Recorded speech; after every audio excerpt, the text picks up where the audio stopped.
As tragic as fires are, it's so important to learn from them. We have an example today of a fire that hopefully we can take a positive away from and learn a whole lot more about public fire and life safety education. So come on in.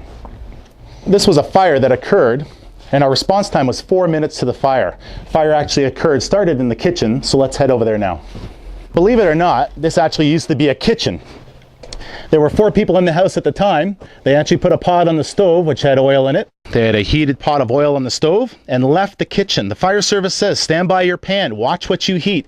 They decided to leave the kitchen to go have a few drinks. So they were drinking while they're cooking, another no-no in the kitchen. So as they were away from the kitchen having a few drinks, the fire occurred on the stove. The smoke alarm notified them to come back to the kitchen, and when they came back to the kitchen, the entire wall was in flames.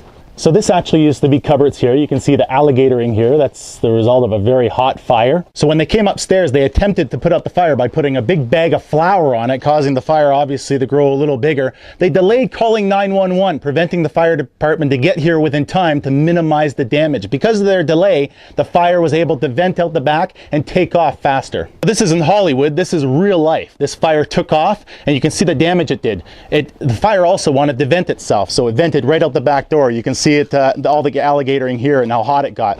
This is actually boarded up now, but this is the back sliding door where the fire vented out, causing the fire to grow and get hotter and hotter. So the occupants that were hanging out in the house were actually in the basement. This is the basement. You can see down here there's very little damage, very little smoke damage. They would have been hanging out here and didn't even know a fire was occurring upstairs until the smoke alarm notified them. So when a fire does occur, it's so important to know how to react to a fire. This is when the fire service says get low and go or crawl under smoke. This is exactly what we're talking about. Look at the smoke line here.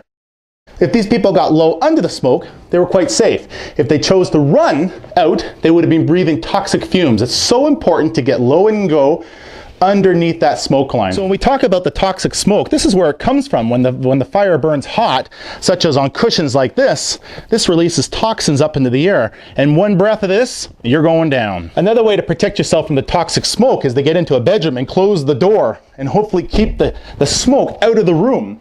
You can see from this room actually looks fairly decent. They didn't manage to keep the smoke out of the room here, but this door was closed during the fire and managed to keep the majority of the smoke out. So here's an example of a bedroom where the door was open and allowed the smoke to actually come in. If they had closed the door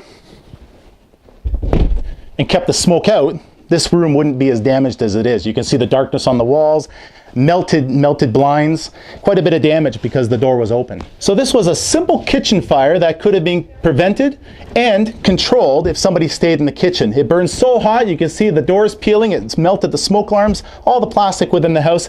It even burned so hot, it blew out the front door window to ventilate itself, to keep going.